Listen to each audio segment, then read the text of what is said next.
Ay, magandang gabi ho mga bossing. Tama sabi ko kahapon. Malabo pa po sa tinta ng pusit na mabaligtad nga yung desisyon ng ICC na yan kay Digong. Kasi nga, di ba? Na yung tungkol sa jurisdiction. Wala naman, pinag-usapan na matagal na ho yan. Ito naman si Kupal man, wala namang alam sabihin, depensa, kung laki-laki ng sweldo mo, puro jurisdiction ang inaano mo. Di-deny na naman. Di ba? Wala na. Pakinggan na natin. Napanood nyo naman, di ba? Desisyon ng Appeals Chamber hinggil sa apela sa jurisdiksyon sa kaso ni dating Pangulong Rodrigo Duterte at pinagtibay ng Appeals Chamber ang jurisdiksyon ng ICC sa naturang kaso. Ang Appeals Chamber ay binubuo ng 5 huwes at ang desisyon ay binasa ng presiding judge na si Judge Luz del Carmen Ibanez Carranza. At ayon kay Judge Carranza, sa 4 na grounds na inapela ng defense team ng dating Pangulo, lahat ito ay rejected ng kanilang panel. Maliban na lang 4 na grounds. Maliban na lang ano? ang doon sa isa, yung pangalawang ground na sinasabing may partial dissenting opinion ang isang judge. Pero yung 3 ground, Merong may DDS palang judge doon sa ICC.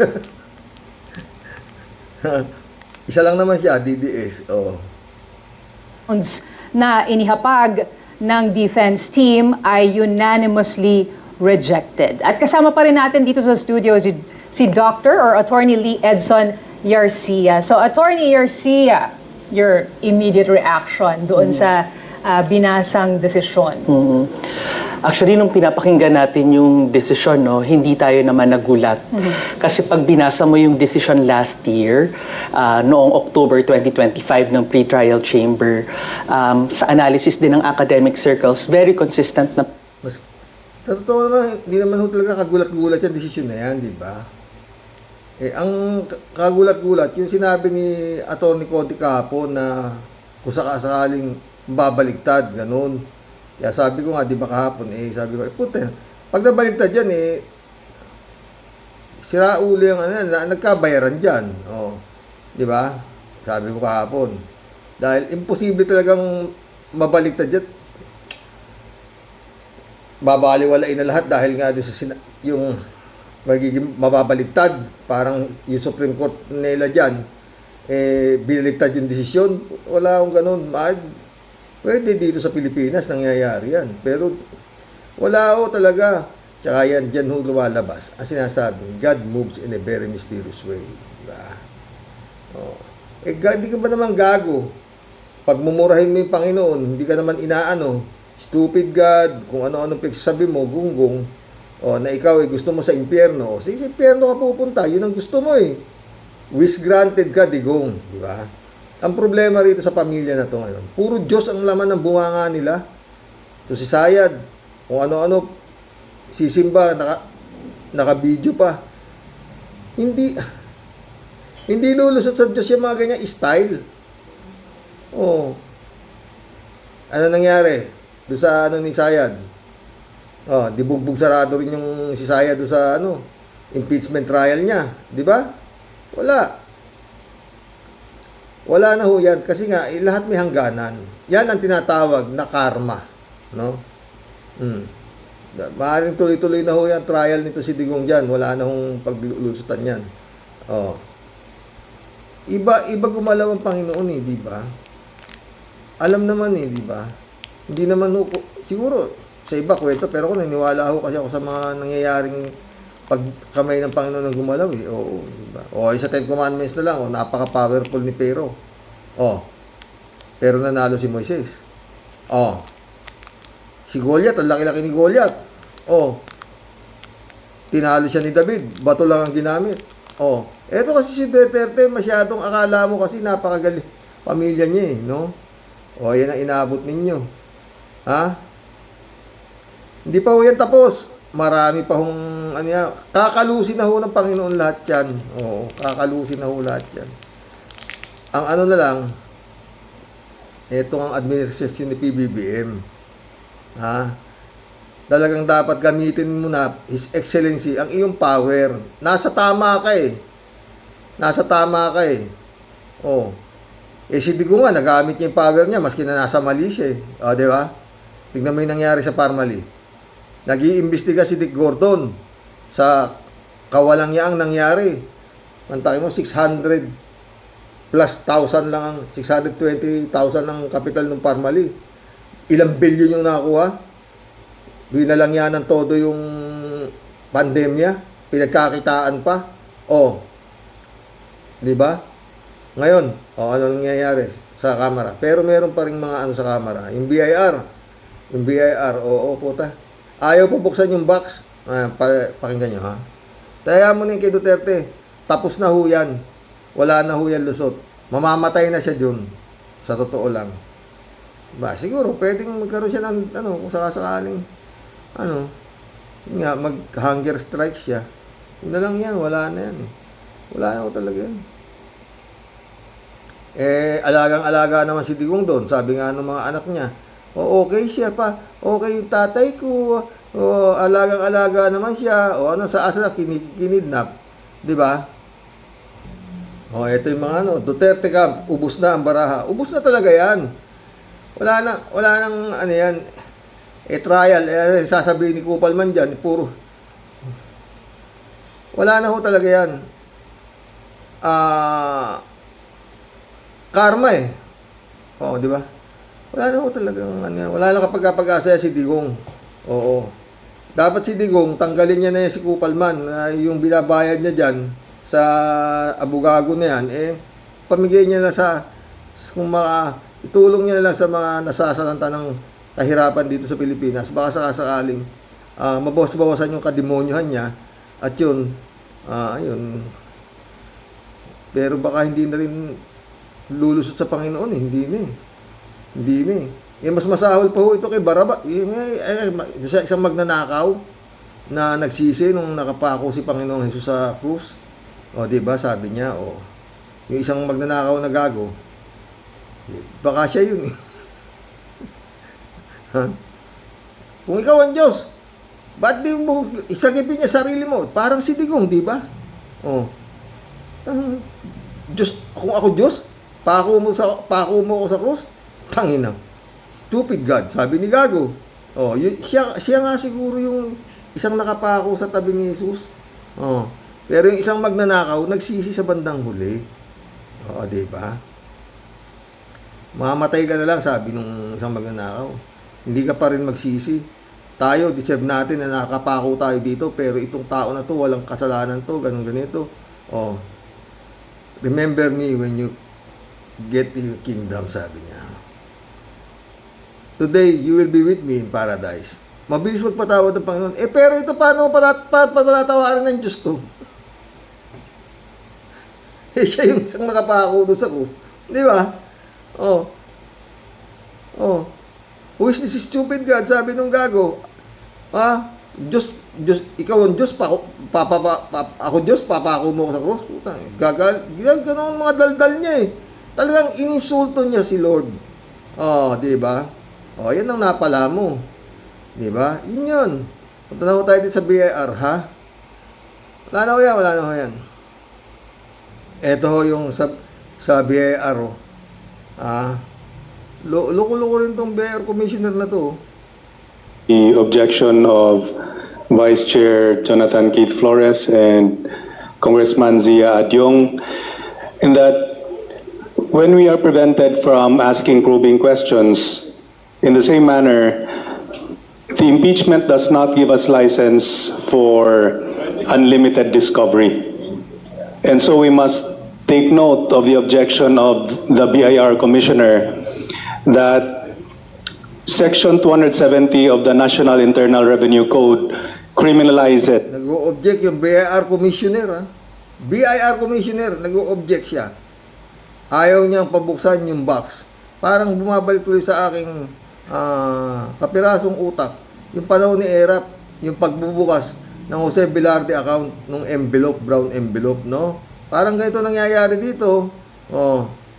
The divulgence of tax returns by BIR officials. This is very clear.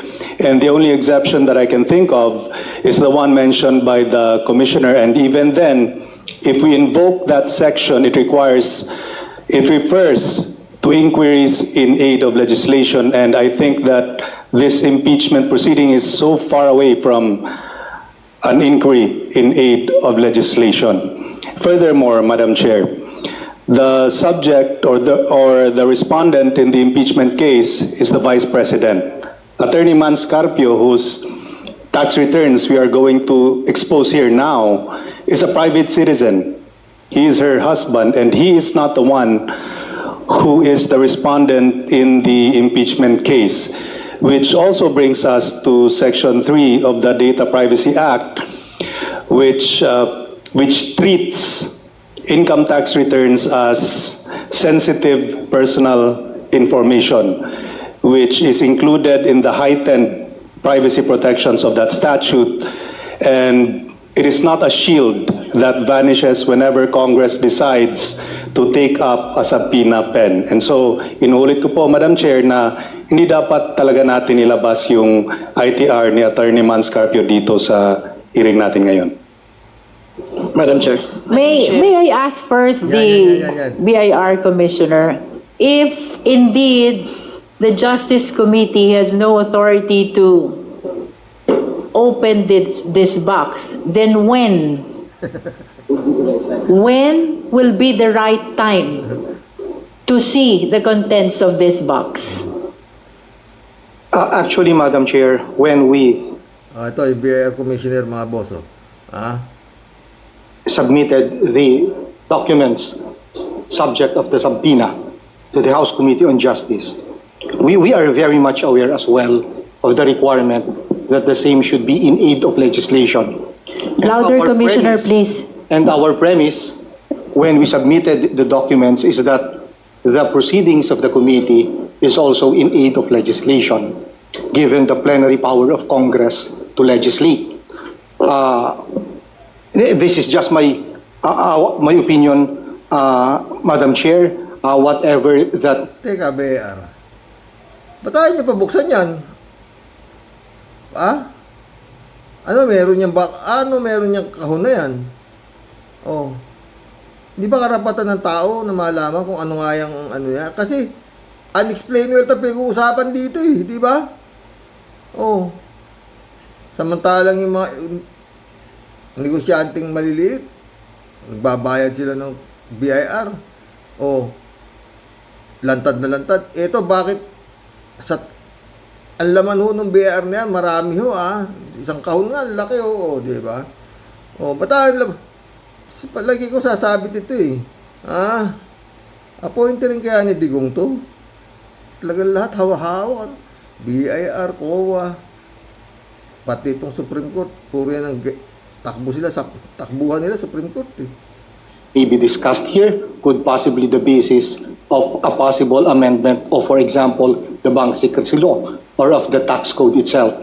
And so again, Madam Chair, yes, we are aware that when we submit the documents, it must be in aid of legislation. Our premise when we submitted the documents is that this proceeding is also in aid of legislation.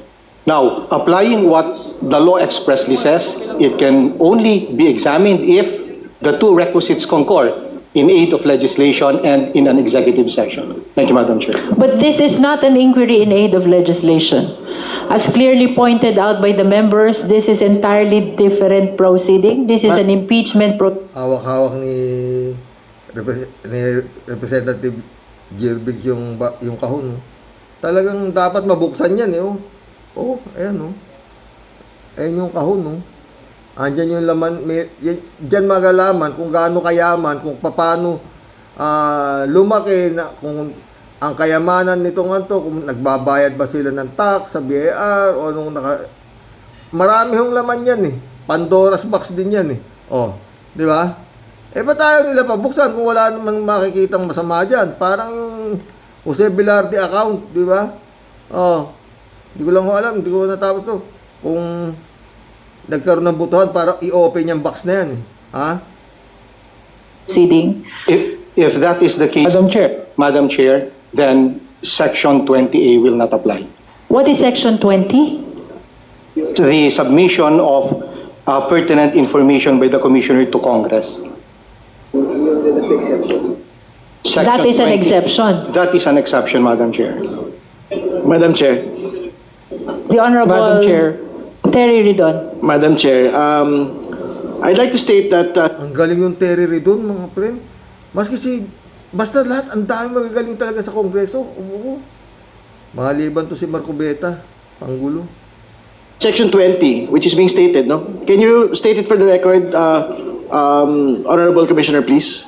The provision again, can you state it again for the record, please? That is Section 20 NIRC. Yes, Section 20 Yes, Madam NIRC. Can we flash it? Submission to Congress. Secretariat. Section 20 NIRC.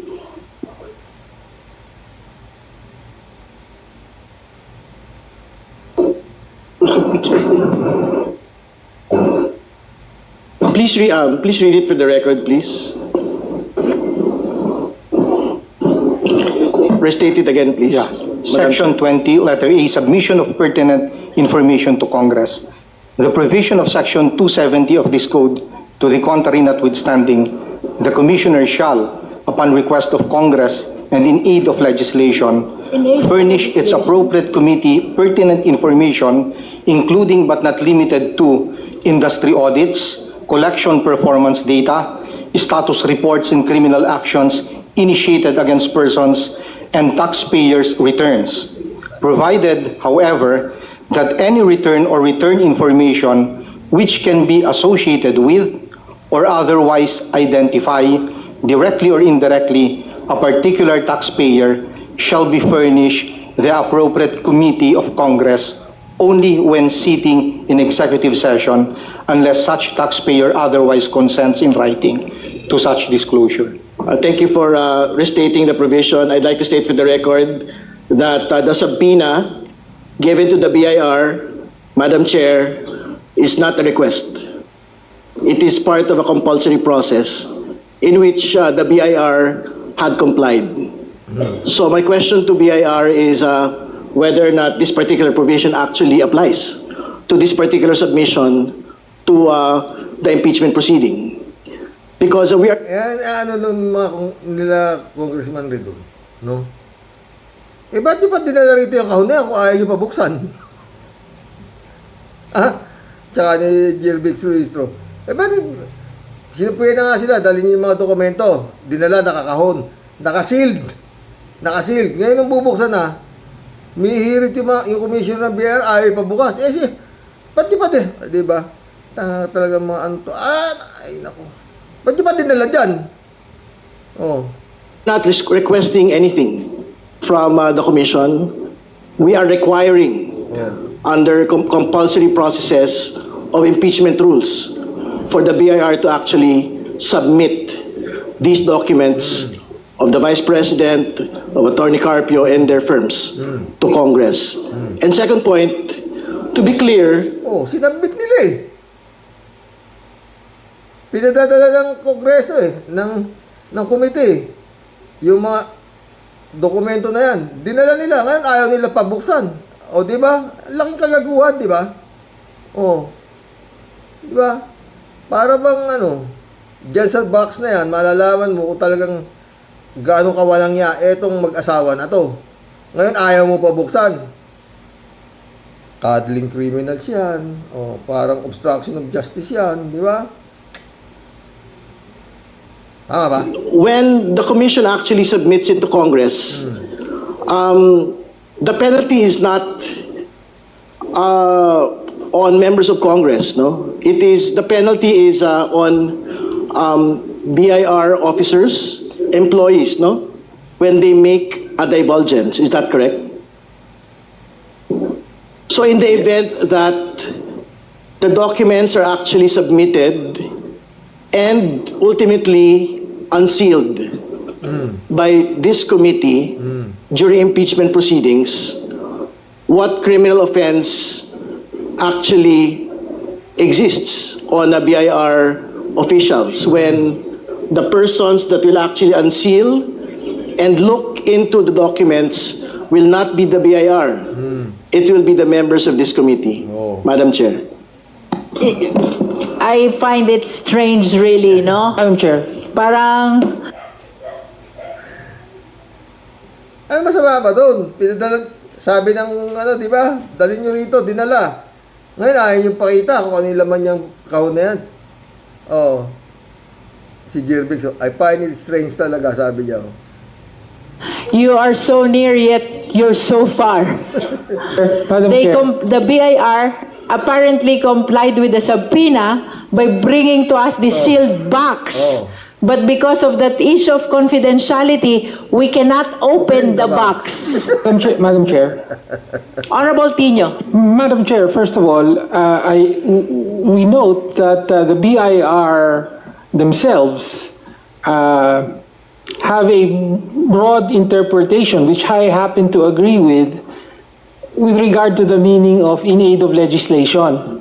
No, ibig sabihin, my understanding is that is Congress discharging its duties.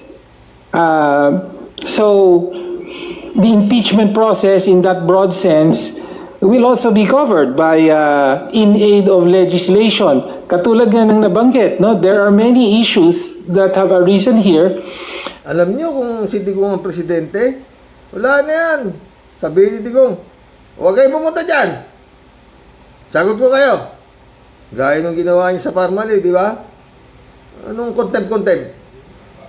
Ako bala.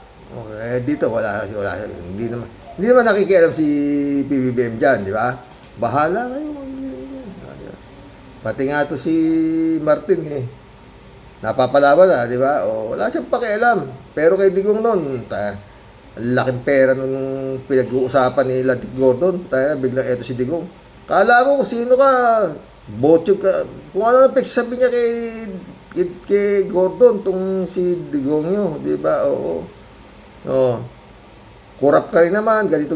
Kung ano na sabi niya, huwag kayo pupunta dyan.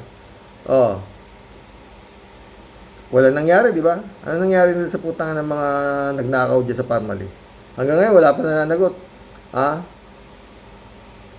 Tsaka etong pinag-uusapan dito, mga friend. Barya lang to.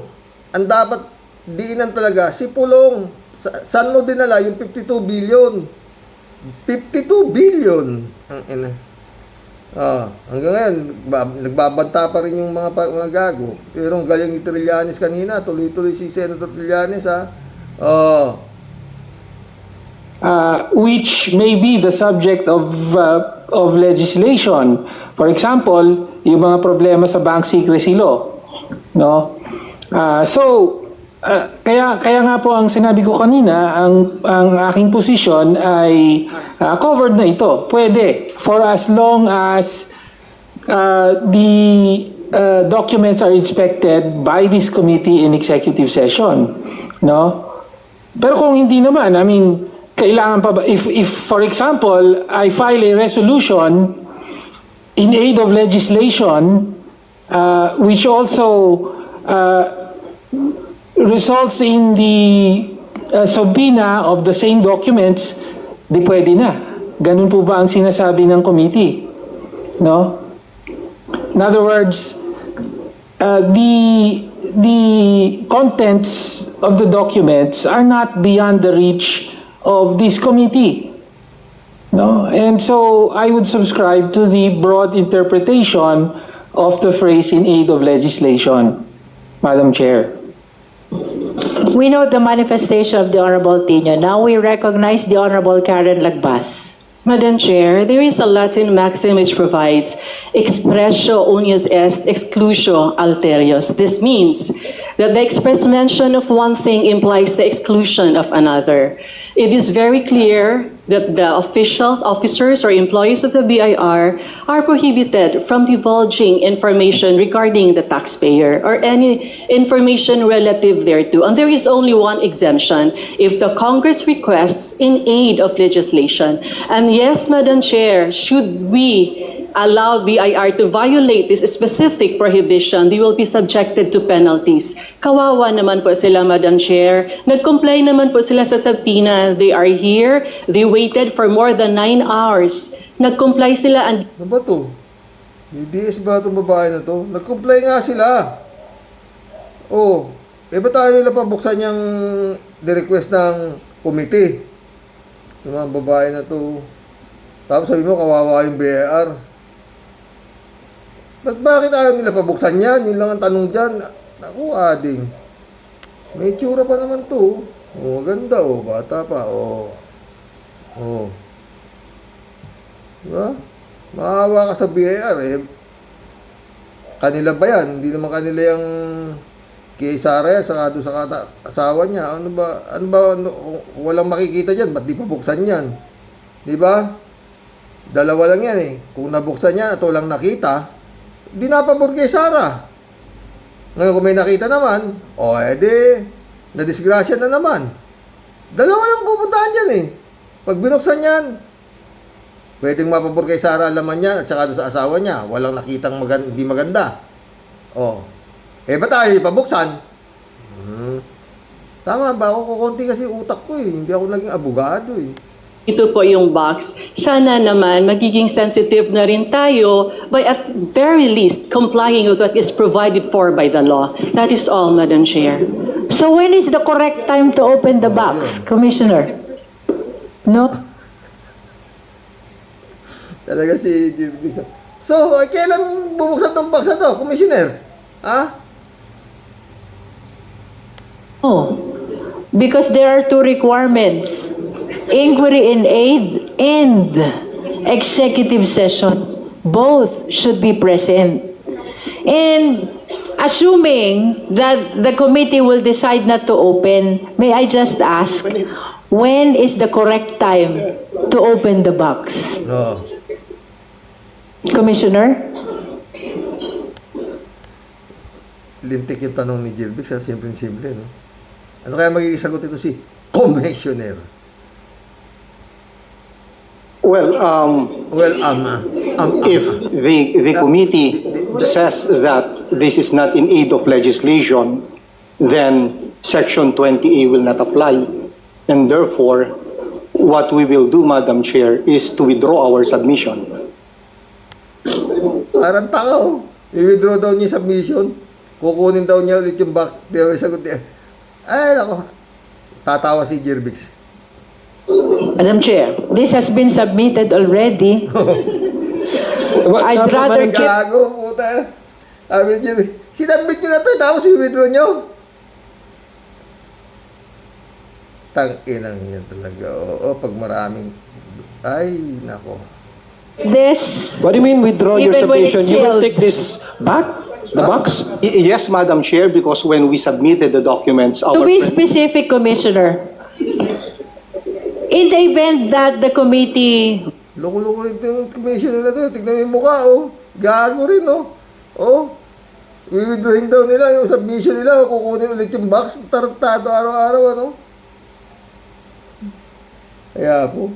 votes in favor of probable cause, assuming only, for the purpose of discussion, that the impeachment complaint is transmitted to the Senate, will they be in the correct position to open this box?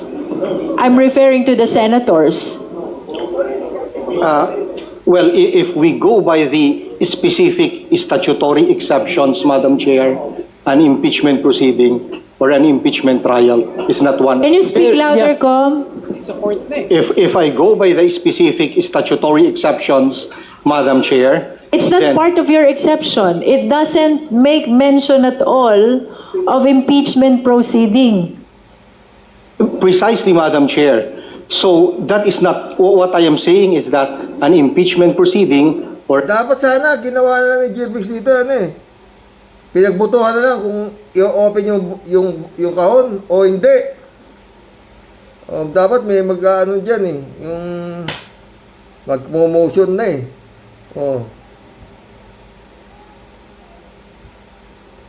an impeachment trial is not one of the exceptions. So even to the Section senators cannot open this box? If we go by the provisions of the law, Madam Chair, then there is no basis as well for the disclosure. I get. Two requirements, inquiry in aid and executive session. Both should be present. And assuming that the committee will decide not to open, may I just ask, when is the correct time to open the box? Commissioner? Well, if the committee says that this is not in aid of legislation, then Section 20A will not apply. And therefore, what we will do, Madam Chair, is to withdraw our submission. Madam Chair, this has been submitted already. I'd rather Madam Chair, keep this. What do you mean withdraw your Even when submission? it's You will sealed. take this back? The box? Yes, Madam Chair, because when we submitted the documents, To be specific, Commissioner, in the event that the committee votes in favor of probable cause, assuming only for the purpose of discussion that the impeachment complaint is transmitted to the Senate, will they be in the correct position to open this box? I'm referring to the senators. Well, if we go by the specific statutory exceptions, Madam Chair, an impeachment proceeding or an impeachment trial, Halata mo tong commissioner na to, pinoproteksyon na yung Duterte, di ba? Wala ka na ibang ano. Parang si Marcoleta lang din, eh. it's not one. Can you speak louder, Yeah. Com? If I go by the specific statutory exceptions, Madam Chair, It's not then- part of your exception. It doesn't make mention at all of impeachment proceeding. Precisely, Madam Chair. So that is not, what I am saying is that an impeachment proceeding or an impeachment trial is not one of the exceptions. So even to the Section senators cannot open this box? If we go by the provisions of the law, Madam Chair, then there is no basis as well for the disclosure. Again, Madam Chair. Madam Chair.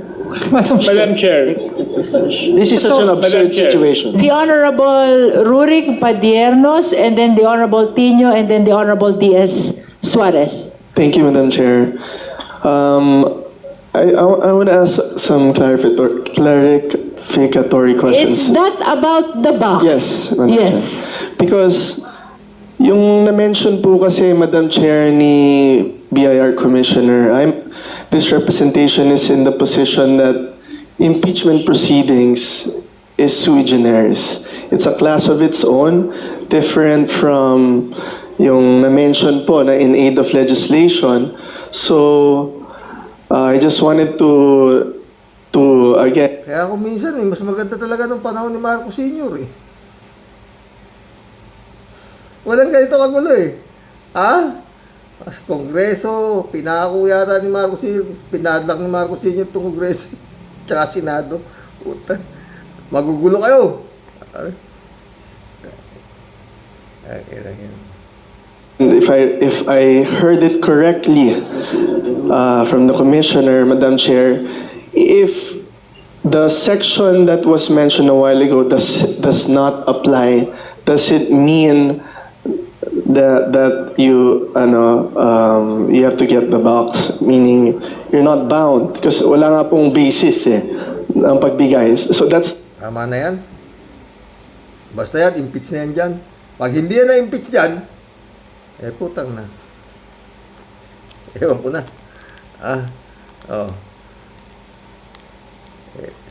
Lintik. Ay, mantakin mo, dinadala dyan yung box dyan, tas ayaw mo pabuksan, ano ka, gunggong. Diba? Pa dinala dyan yan? Parang tanga rin yung BIR Commissioner, puta.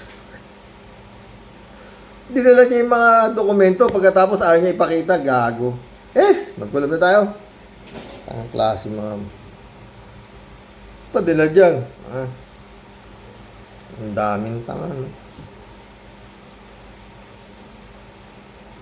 Brother Eli Asisio, shout out. Sabi niya, una si Brad Diyan na matutunaw niya si Dutz. Sabi niya. Lahat ni Baya, shout out. Miguel Edwin Mike, shout out my friend. Good evening, Kasani. God bless your family. God bless Kalatni. David Allen Mendoza, shout out. Good evening po, Karox. Yang apila pala ni Kupalman sa ICC ay pampatanggal lang ng confirmation hearing ni Digong nyo. Kumbaga sa dinidelay lang nila yung confirmation of charges. Di po mangyayari yung nabanggit ni Atty. Conti. Kung mangyari po yun, ay buwagin na lang yung ICC na yan dahil wala palang kwentang korte yan. Yun nga di ba, sabi ko. Pero sabi ko, malabo pa sa tinta ng pusit, di ba? Arnold Libusada, shout out. Sana prank ni Atty. Conti, tao-tao siya. Pinasarap lang, di ba?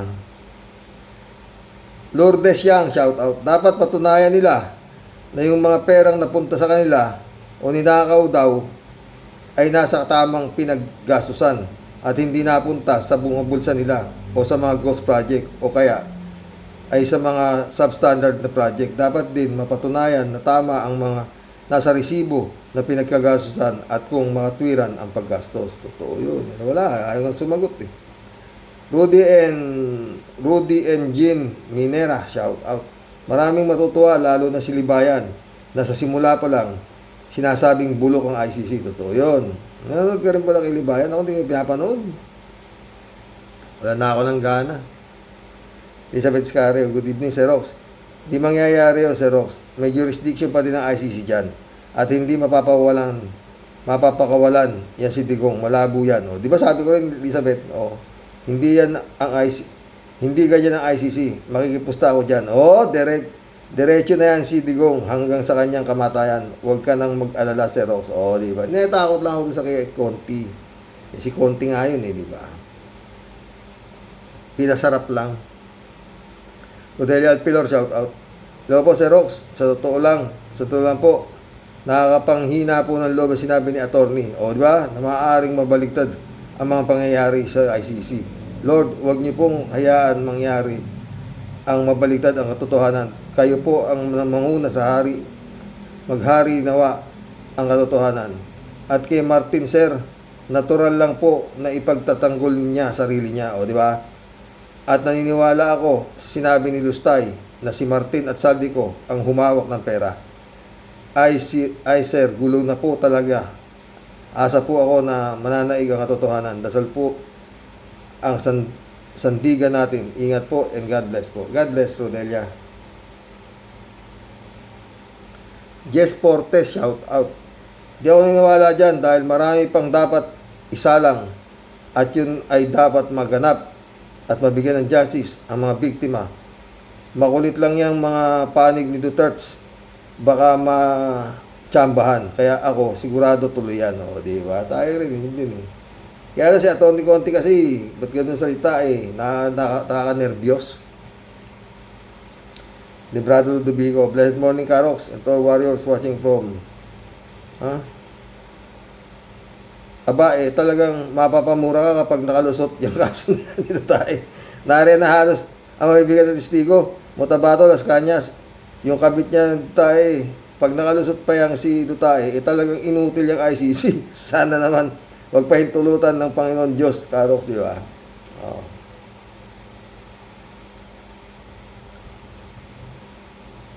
Ang ano ko dyan, mga friend, hanggang saan tatagal kaya yung mga tanga doon sa ICC na may tamantakay mo nagkaroon ng Duterte Part, Duterte Street, po tayo mga abnormal. MCL, shout out. Basting tanga, sinong pinagtulungan na ka ikaw dyan super yabang at nagbanta pa na kailangan ulo ni Marcos, utak biya ka, tumigil ka nga, sir. Si Bibi Leni, paano yan gaganahan tumakbo? Yung Comelec ni Garcia, nariyan pa rin at nag-hokus-pokus ng eleksyon. Lahat ng bata ng Duterte na riyan, nandiyan pa rin sa Comelec, walang nagalaw, isip, masasaya lang oras, pera, tapos ilalabas nila, panalo, mga demonyo. Tapos nariyan din ang China, kaya dasal lang talaga ang gumalaw ng Diyos sa mga evil doers na nasa gobyerno. Tama ka dyan, MCL.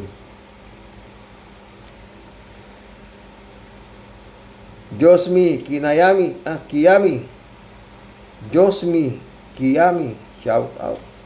Basta ako naniniwala na walang kasalanan si Kong Martin Mga dutae ang may tunay na magnanakaw.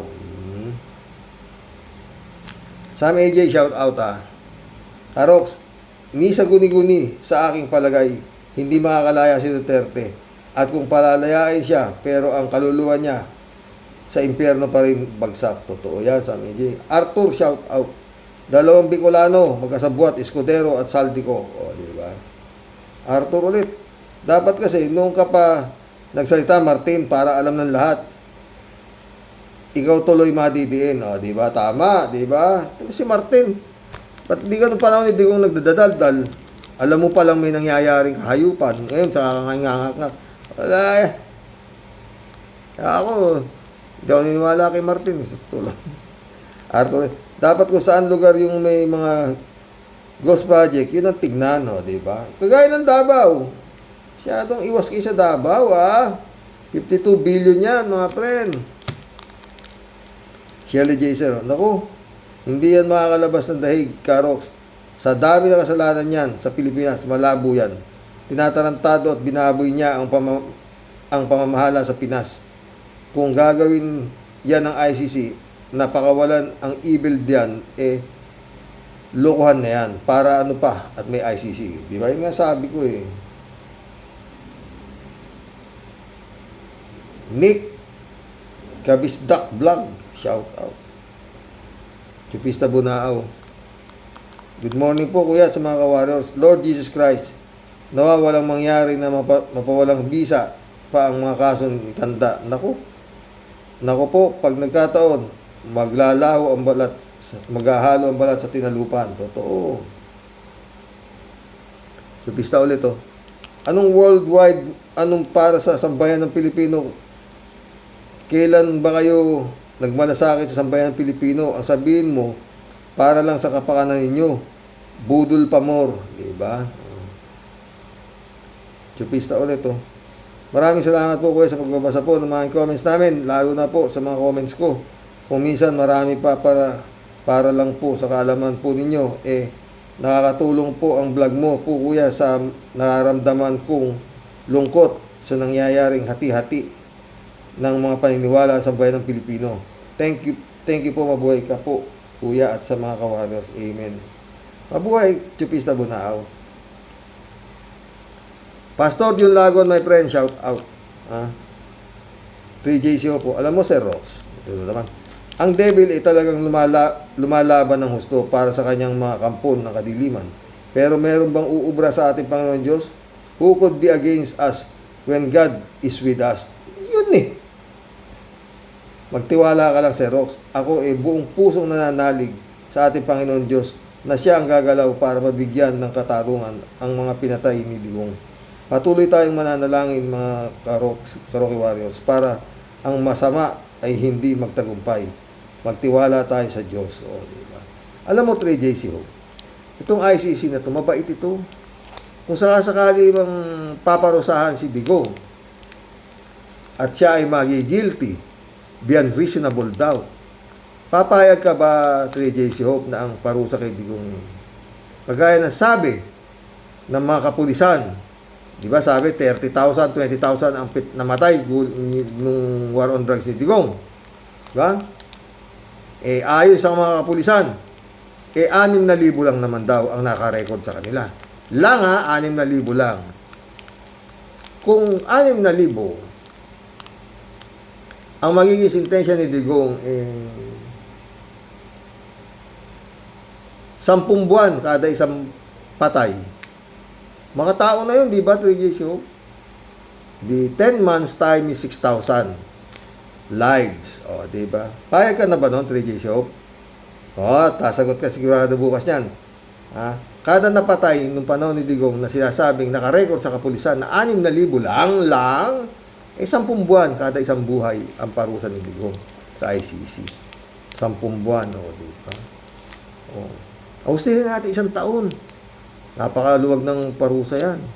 Di ba? Di 6,000 taon. 6,000 years. Buisit kang Digong ka. Di ba? Sa impyerno naman ang punta mo. Di ba? Pero napaka mga taong parusa na yan, ha? 1 taon kada 1 buhay na namatay na pinatay ng kamay mo. O, diba? 6,000. O, 6,000 years. Diba? Sir Rox, tungkol kay Romualdez, sa aking tingin, he is telling half truth and half lie. Kaso, half truth is already a lie. Pero sa ating gobyerno, kung kalahati ay totoo at kalahati ay mali, may pakinabang pa rin sa ating lipunan. Dahil maaring tayong makakuha ng very important information sa testimony ni Romualdez. Pwede. Tawang-tawa naman ako sa iyo, Sir Rox. Nasabihin mong pasensya na Kimo, di maintindihan ito. Sasabihin. Hindi naman talaga niya maintindihan yun, English yun. Ikaw naman. Bakit mo naman ginaganyan si Kimo? Oy, nakatapos din yan ng high school. Yan kaya lang, di marunong mag-English. Parang si amo niyang si Shimenet.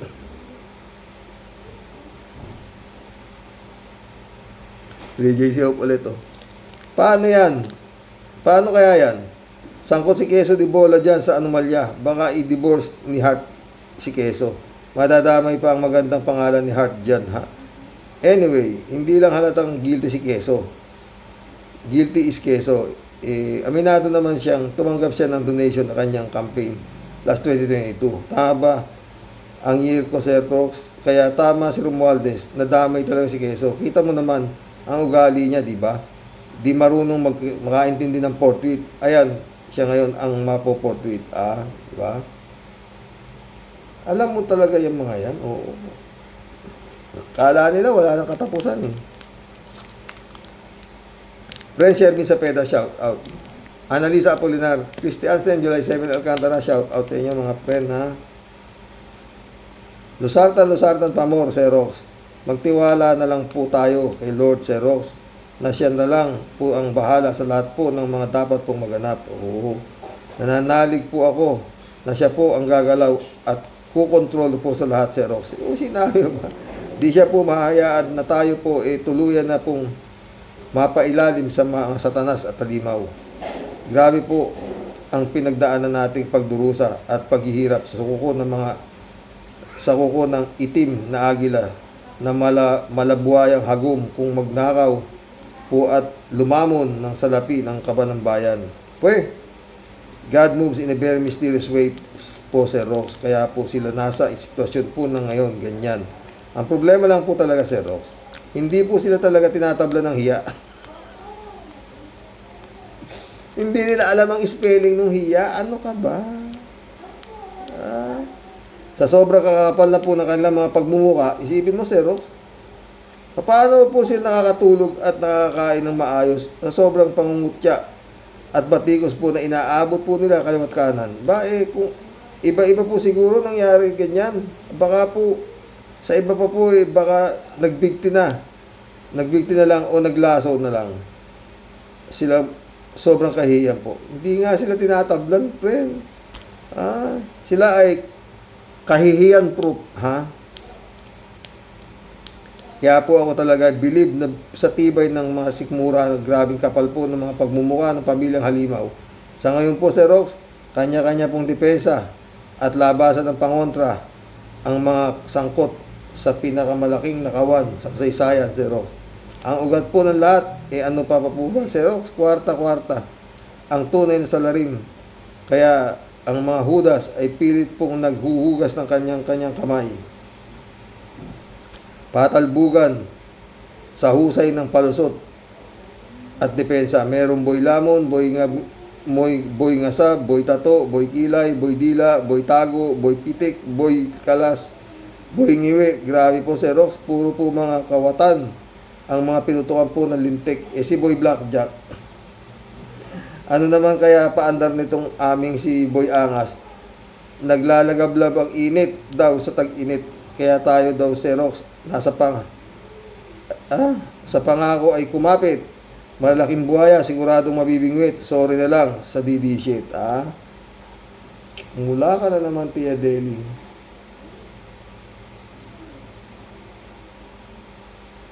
Susan de la Cruz, Naway gabayan ng Pilipinas ng ating Panginoon Nakakalungkot na balita yang sa ICC. Paano na ang mga witnesses na handang maglahad ng katotohanan? Paano na tayong mga Pilipino? Iba yung dasal ang sandalan natin. Totoo yan, Susan de la Cruz. Jojo, Tol, shout out. Good AM, Tol. Grabe ang init pero mas mainit na sa dahig ngayon. Malalaman if may jurisdiction ng ICC. Forecast tuloy ang hearing sa 2028. Sa 28. Na yan, yung confirmation lang ya. Pag natuloy pala ang kaso ng first hearing, 2027 pa, kayo malalaman. Rest in peace, si Digong. Oh, wala na yan. Matay na dyan yung gagawin. Bong Tupa, shout out. Wait ka lang, masyado ka naman judgmental. Hindi naman. Kako lang. Wala pa. Hindi ko naman ginajudge eh. Kaya lang kako, kung mangyayari sinasabi ni Atty. Conti, puta na. Di ba, Bong? Talagang kabaliwan, di ba? ICC. Buti sana kung Senado yan, no? Oh, Senado ng Pilipinas yan. Maski na, yung mga senador dyan eh. Maski sindihan mo raw eh. Amoy demonyo sila eh. Yeah, di ba? DJ Siopol ito. Sir Rox, yan sinasabi ni Atty. Conti, ox lang yan. Kasi, dapat naman niyang sabihin yan in public kasi karapatan na malaman ng publiko ang info na yan, pero hindi nangangahulugan na yung pinaka-Supreme Court ng ICC gaya ng Supreme Court ng Pilipinas. Inasasa, nakontrolado ni Sara. Hindi tanga ang mga judges ng ICC. Sa simula pa lang, nang mag-file si Koopman ng walang jurisdiction ng ICC, sinabi ng ICC na meron silang jurisdiction. Natural lang na gawin lahat ni Koopman ng lahat ng paraan para maipakita kila Sara na ginagawa niya lahat ng mapalaya si Kong Di. Ang Diyos ang siyang kahatol sa kasong ito. Sapagkat higit pa sa sobrang karumaldumal na mga pagpatay niya sa mga taong hindi binigyan ng due process. O, diba? Basta yung sabi ko, 3J Hope, kontento ka na ba sa 6,000 yung pinatay, di isang taon kada isang buhay, di 6,000 taon, di ba? Mary Lebron, shout out. Eddie Luna, shout out my friend.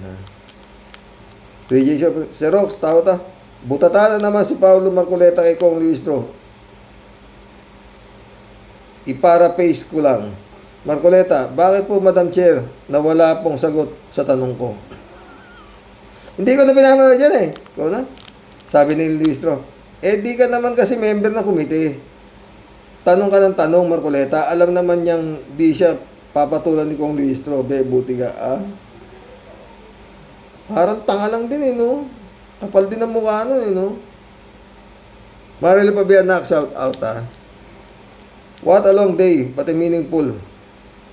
Kambal day. Daming nabunyag sa house hearing. Talagang nanood na friend ko, Rejected appeal ni Digong. Praise the Lord, amen. Nakakalula, milyones ng pamilya. O, diba? Sa totoo lang, hindi ko masyado napanood, mga friend. O kasi, nasa Santiago ko. Pina-check up ko si mama. O, kaya, ang medyo napanood ko lang, yung kay Digong. O, yun lang. Mission accomplished, mga boss. Hanggang bukas mo muli. Oo. Iba lang gumalaw yung kamay ng Panginoon, no?